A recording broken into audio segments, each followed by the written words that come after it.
ఏకాదశి పూజా విశిష్టత గురించి, అలాగే అసలు తొలి ఏకాదశి కథేమిటో తెలుసుకుందాం.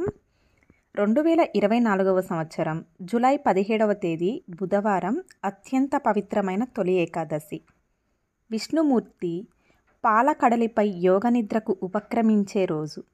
ఈ రోజుకు ఎంతో విశిష్టత ఉండడంతో దారిద్ర్య బాధలతో బాధపడుతున్న వారు తొలి ఏకాదశి రోజు విష్ణుమూర్తిని తప్పక ఆరాధించాలి. తొలి ఏకాదశి వ్రతాన్ని అసలు ఏ విధంగా ఆచరించాలి, ఉపవాస దీక్షను అసలు ఏ విధంగా పాటించాలి, అలాగే ఏమీ తినకుండా ఉండలేని వారు తొలి ఏకాదశి రోజున తప్పకుండా ఏం పాటించాలి అనే ముఖ్య విషయాల గురించి వివరంగా ఈ వీడియోలో తెలుసుకుందాం. ఈ వీడియోని మీరు స్కిప్ చేయకుండా చివరి వరకు చూస్తేనే మీకు వీడియో అనేది క్లియర్గా అర్థమవుతుంది. కాబట్టి స్కిప్ చేయకుండా చివరి వరకు చూడడానికి ట్రై చేయండి. తొలి ఏకాదశి వ్రతాన్ని ఉపవాస దీక్షతో ప్రారంభించాలి అని అనుకునేవారు దశమి రోజు రాత్రి నుండి ఉపవాస దీక్షను ప్రారంభించాలి. ఉపవాస దీక్ష చేసినా చేయకపోయినా ఎవరైనా సరే తొలి ఏకాదశి రోజు తెల్లవారుజామునే నిద్రలేచి కాలకృత్యాలు చేసుకొని ఆ తర్వాత తలస్నానం చేసి వస్త్రాలను ధరించి కుంకుమను ధరించాలి. ఆ తర్వాత లక్ష్మీనారాయణ పటం లేదా వెంకటేశ్వర స్వామి పటానికి గంధం కుంకుమ బొట్లు పెట్టి అలంకరించాలి. ముందుగా ఆచమనం చేసి ఆవు నెయ్యితో దీపాన్ని వెలిగించాలి. తొలి ఏకాదశి అంటే ప్రత్యేక పర్వదినం కాబట్టి విష్ణుమూర్తిని పూజించకముందే పసుపు గణపతిని పూజించాలి. ఒక పసుపు గణపతిని చేసి అందులో వినాయకుణ్ణి ఆవాహన చేసి ముందుగా ఆయనకు పూజలు చేసి నైవేద్యాన్ని సమర్పించాలి. ఆ తర్వాత విష్ణుమూర్తిని తులసిమాలతో అలంకరించాలి. విష్ణుమూర్తికి తొలి ఏకాదశి రోజున తులసితో పూజించడం వల్ల అఖండ ఐశ్వర్యం సిద్ధిస్తుంది. విష్ణుమూర్తి అలంకరణ ప్రియుడు కాబట్టి మీకు అందుబాటులో ఉన్న రకరకాల పూలతో అలంకరించి ధూప దీప నైవేద్యాలను సమర్పించాలి. ముఖ్యంగా ఈరోజు పేలపిండిని శ్రీ మహావిష్ణువుకి నైవేద్యంగా పెట్టాలి. ఈరోజు ఇలా పేలపిండిని నైవేద్యంగా పెడితే ఆ లక్ష్మీనారాయణ కరుణా కటాక్షాలు మీకు తప్పక లభిస్తాయి. అలాగే బెల్లంతో చేసిన పరమాణాన్ని నైవేద్యంగా సమర్పించాలి. అలాగే తొలి ఏకాదశి రోజున విష్ణు పురాణం, విష్ణు సహస్రనామం, విష్ణు అష్టోత్తరం మరియు భాగవతంలోని శ్లోకాలను పారాయణం చేయటం ఎంతో పుణ్యాన్ని ఇస్తుంది. మంత్రాలు చదవలేని వారు ఓం నమో నారాయణాయ, ఓం నమో భగవతే వాసుదేవాయ అని స్మరించుకున్నా సరిపోతుంది. ఇది కూడా పలకలేని వారు ఏడుకొండలవాడ వెంకటరమణ గోవింద గోవింద అనే నామాన్ని స్మరించినా చాలు, ఆయన కృపకు మీరు పాత్రులైనట్లే. అయితే మనము విష్ణుమూర్తిని తులసిమాలతో పూజిస్తున్నాం కదా అని పక్కనే ఉన్న పసుపు గణపతికి మాత్రం ఎట్టి పరిస్థితుల్లోనూ తులసిని సమర్పించకూడదు. కేవలం వినాయక చవితి రోజున మాత్రమే తులసితో వినాయకుణ్ణి ఆరాధించవచ్చు. ఇక మిగిలిన రోజులైతే తులసి పత్రిని వినాయకుడికి సమర్పించరాదు. అలాగే పూజ పూర్తయిన తర్వాత హారతి ఇచ్చి పూజను ముగించాలి. అలాగే తొలి ఏకాదశి ఉపవాస దీక్షను కొంతమంది చాలా కఠినంగా చేస్తారు. అయితే కొంతమంది మాత్రం ఆరోగ్యం బాగోక, ఓపిక లేక ఉపవాసం చేయలేకపోతున్నామని బాధపడుతుంటారు. అలాంటి వారు పాలు, పండ్ల రసాలు తీసుకొని ఉపవాస దీక్షను చేయవచ్చు. అలా కూడా ఉండలేము అనుకునేవారు ఒక పూట భోజనం చేసి రాత్రి పాలు, పండ్లు తీసుకోవాలి. ఈ తొలి ఏకాదశి రోజున రాత్రి జాగరణ చేస్తే ఎంతో పుణ్యఫలం కాబట్టి చేయగలిగిన వారు రాత్రంతా మేలుకొని విష్ణు పారాయణం చేయటం వల్ల జన్మల పాపాలు తొలగిపోతాయని పురాణాలు చెబుతున్నాయి.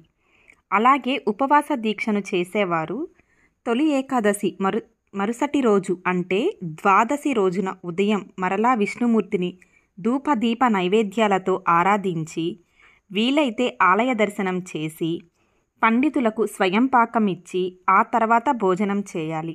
అలాగే ద్వాదశి రోజున సాయంత్రం అల్పాహారం తీసుకోవడంతో తొలి ఏకాదశి ఉపవాస దీక్ష పూర్తవుతుంది.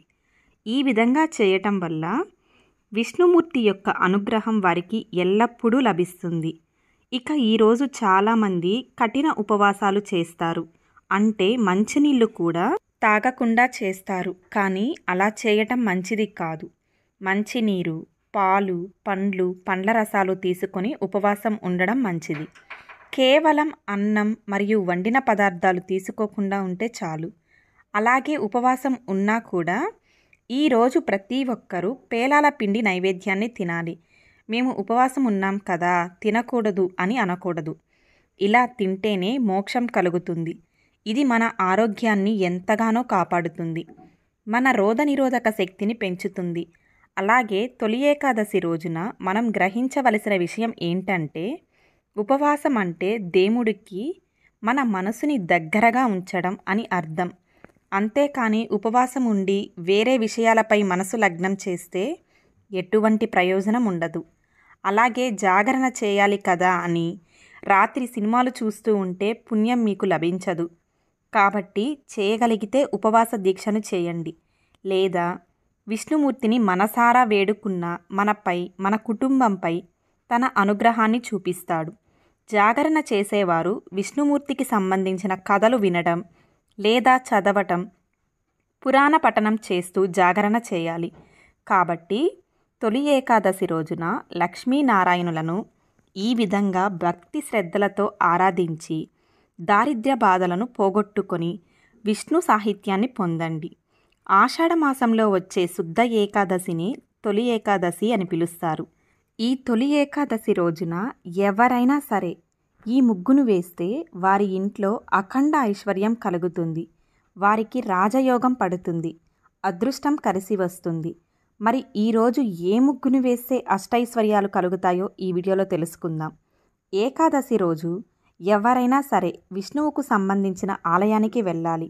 శ్రీరామచంద్రమూర్తి ఆలయం లేదా శ్రీకృష్ణ పరమాత్మ ఆలయం లేదా వెంకటేశ్వర స్వామివారి ఆలయానికి వెళ్ళి స్వామివారిని దర్శనం చేసుకోవాలి.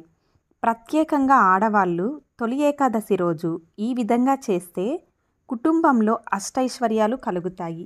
తొలి ఏకాదశి రోజు భార్య, భర్త, పిల్లలు విష్ణు సంబంధమైన ఆలయానికి వెళ్ళేటప్పుడు మీరు రంగులు తీసుకువెళ్ళండి.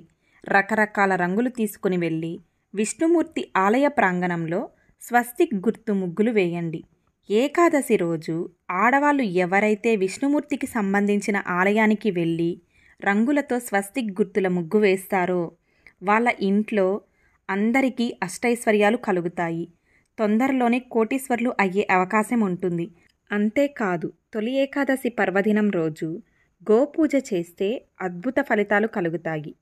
మీకు గోవు కనిపించినట్లయితే గోవుకు నమస్కారం చేసుకొని గోవు తోకకు పసుపు కుంకుమలతో బొట్లు పెట్టి గోవుకు ప్రదక్షిణలు చేసి ఏదైనా ఆహారం తినిపించండి. తొలి ఏకాదశి రోజు ఆహారం తినిపించి ప్రదక్షిణలు చేస్తే కూడా జాతకంలో ఉన్న గ్రహాల దోషాలన్నీ తొలగిపోతాయి.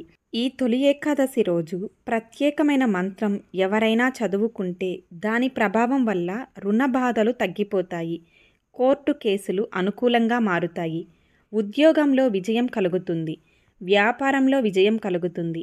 విద్యారంగంలో ఉన్నవారికి అద్భుత శుభ ఫలితాలు కలుగుతాయి. అంటే ఏ రంగంలో ఉన్న వారికైనా సరే విశేషమైన శుభ ఫలితాలు కలగాలంటే తొలి ఏకాదశి రోజు ఒక అద్భుతమైన మంత్రాన్ని చదువుకోవాలి. ఆ మంత్రం ఏంటంటే అష్టాక్షరి మంత్రం. ఓం నమో నారాయణాయ అనే అష్టాక్షరి మంత్రం వీలైనన్ని సార్లు ఈరోజు చదువుకోండి. తప్పకుండా అన్ని రంగాలలో విజయం కలుగుతుంది. కాబట్టి తొలి ఏకాదశిన ఇలాంటి విధి విధానాలు పాటించి సకల శుభాలు పొందండి. ఎవరైతే ఈ తొలి ఏకాదశిలోపు ఈ పవిత్ర కథను వింటారో అలాంటి వారి ఇల్లు భోగభాగ్యాలతో తులతూగుతుంది. పాపాలన్నీ పోయి కోటి జన్మల పుణ్యం వస్తుంది. సకల శుభాలు కలుగుతాయి. జామిని మహర్షి ఒకరోజు తన గురువుగారు అయిన వ్యాస మహాముని దగ్గరకు వెళ్ళి ఇలా అడుగుతాడు, గురువుగారు, ఏకాదశి అనే పేరు నేను చాలాసార్లు విన్నాను. ఏకాదశి గురించి మీరు ఏమి అనుకుంటున్నారు? ఏకాదశి రోజు ఏం చేయాలి? ఏకాదశి రోజు ఉపవాసం చేయటం వల్ల ఏం జరుగుతోందో, ఒకవేళ ఉపవాసం చేయకపోతే ఏం జరుగుతుంది? ఏకాదశి గురించి పూర్తిగా తెలిపి నాకు జ్ఞానాన్ని కలగజేయమని అడుగుతాడు. అప్పుడు వ్యాస మహర్షి చిరునవ్వు నవ్వి, మంచి ప్రశ్న అడిగావు. రాబోయే తరాల వారికి కూడా ఈ సందేహం కలగవచ్చు. కానీ కొంతమంది మాత్రమే తెలుసుకోవాలనుకుంటారు. అలాంటి వారికి ఇది బాగా ఉపయోగపడుతుంది అని ఇలా చెప్పసాగాడు ముని మహర్షి. సృష్టి జరిగిన తర్వాత భగవంతుడైన విష్ణుమూర్తి పాపానికి మానవీకరణ చేయదలచి పాప పురుషుడిని సృష్టించాడు. జీవుడు చేసిన కర్మల పాపాలను బట్టి వారికి శిక్షలు విధించడం, వారికి పునర్జన్మను కలగజేయడం లాంటి ధర్మాలను నిర్వర్తించేవాడు పాపపురుషుడు. ఒకరోజు విష్ణుమూర్తి యమధర్మరాజు దగ్గరికి వెళ్తాడు. అక్కడ ఆర్తనాదాలు, ఏడుపులు విన్న విష్ణుమూర్తి, ఎవరు వీళ్ళందరూ, ఎందుకు అలా శిక్షిస్తున్నారు అని అడుగుతాడు. అప్పుడు యమధర్మరాజు ఇలా చెప్తాడు, స్వామి, మీరు పాపపురుషుణ్ణి సృష్టించారు కదా, అతను ఎవరైతే పాపాలు చేశారో వారిని శిక్షిస్తున్నాడు, అందువల్ల వారందరికీ ఆ బాధలు అని చెప్పాడు. అప్పుడు విష్ణుమూర్తి ఇలా అంటాడు, మరి వాళ్ళందరికీ ఆ పాపాల నుండి విముక్తి ఎలా కలుగుతుంది అని అడుగుతాడు. దానికి యమధర్మరాజు, నాకు ఎలా తెలుస్తుంది స్వామి, మీరే జగన్నాథుడు, మీరే చెప్పాలి అని అడుగుతాడు. అప్పుడు శ్రీ మహావిష్ణువులో ఉన్న కరుణతో ఒక స్త్రీ వచ్చింది. ఆమె ఇలా అంది, ఎవరైతే ఈరోజు నా ప్రభువును స్మరిస్తారో, ఆరాధిస్తారో వారు వారి పాపాల నుండి విముక్తి పొందుతారు. ఇదే నా వాగ్దానం అని పలికింది. యమలోకంలో ఉన్న పాపులందరూ ఈ మాటలు విని విష్ణువుని ప్రార్థించి వారి పాపాల నుండి విముక్తి పొందుతారు. అప్పుడు కరుణను విష్ణుమూర్తి ఇలా అడుగుతాడు, నీవు ఎవరు, నిన్ను ఎవరు సృష్టించారు అని అడుగుతాడు. దానికి కరుణామాత ఇలా చెప్తుంది, స్వామి, నేను మీ దాసిని, ఏకాదశిన మీ సేవలో నేను ఒక దానిని అని పలికింది. మీలోని కరుణ స్త్రీ రూపం దాల్చింది, అదే నేను. దయచేసి మీరు నాకు అనుమతి ఇవ్వండి. విశ్వంలో ఈరోజు ఎవరైతే మిమ్మల్ని ప్రార్థిస్తారో వారికి వారి పాపాల నుండి విముక్తి లభించును. ఎలాగైతే యమలోకంలో ఉన్న పాపులకు వారి పాపాలకు విముక్తి కలుగుతుందో, అలాగే విశ్వంలో అందరికీ వారి పాపాలకు విముక్తి కలిగే అవకాశాన్ని ఇవ్వండి స్వామి అని కోరుకుంటుంది. విష్ణుమూర్తే ఆమె కోరికను అంగీకరిస్తాడు. దీని గురించి తెలిసిన జీవులందరూ విష్ణుమూర్తిని ప్రార్థించి వారి పాపాల నుండి విముక్తిని పొందుతారు. అది చూసిన పాపపురుషుడు వైకుంఠానికి వెళ్ళి, స్వామి, అందరూ మిమ్మల్ని స్మరించి వారి పాపాలను తొలగించుకుంటున్నారు, మరి నేను ఏం చెయ్యాలి, నా పుట్టుకకు అర్థమేముంది, జీవులు పాపాలు చేసినా మిమ్మల్ని స్మరించి పాప విముక్తి పొందుతున్నారు అని పాపపురుషుడు శ్రీ మహావిష్ణువుని అడగగా, దానికి శ్రీ మహావిష్ణువు ఇలా చెప్పాడు, పాపపురుష, నీవు అవసరం లేదు, నా రాజ్యం వదిలి వెళ్ళిపో అని చెప్పాడు. స్వామి, నీవు జగన్నాథుడువు, నువ్వు అంతటా ఉంటావు, నేను ఎక్కడికి వెళ్ళాలి అని అడుగుతాడు. దానికి శ్రీ మహాలక్ష్మి ఇలా చెప్తుంది, ఎప్పుడైతే ఏకాదశి తన కర్తవ్య నిర్వహణలో ఉండదో అప్పుడు నీవు నీ ధర్మాన్ని నిర్వర్తించు. ఎప్పుడైతే ఆమె అధికారంలో ఉంటుందో అప్పుడు నీవు ఎక్కడికైనా వెళ్ళి దాక్కో అంటుంది. దానికి పాపపురుషుడు ఎక్కడ ఉండాలి అని అడుగుతాడు. దానికి శ్రీ మహావిష్ణువు ఇలా చెప్తాడు, ఏకాదశి రోజు నువ్వు ధాన్యంలోకి వెళ్ళి దాక్కో అని చెప్తాడు. ఈ విధంగా శ్రీ మహావిష్ణువు చెప్పిన విధంగా ఆ పాపపురుషుడు ధాన్యంలోకి వెళ్ళి దాక్కుంటాడు, అంటే ఆహారంలో దాక్కుంటాడనమాట. అందుకే ఏకాదశి రోజున అన్నం తినడం పాపమని చెప్తారు అని వ్యాస మహర్షి చెప్తాడు. అంతేకాదు, భరద్వాజుడు మనకు ఉండే 11 సూక్ష్మ జ్ఞానాలను పరమాత్మ మీద లగ్నం చేయాలి. ఏకాదశి రోజు ఉపవాసం ఎందుకంటే, ఏక అంటే 1, దశ అంటే 10, ఏకాదశి అంటే 11. ఉపవాసంలో ఉప అంటే దగ్గరగా, వాసం అంటే ఉండటం అని అర్థం.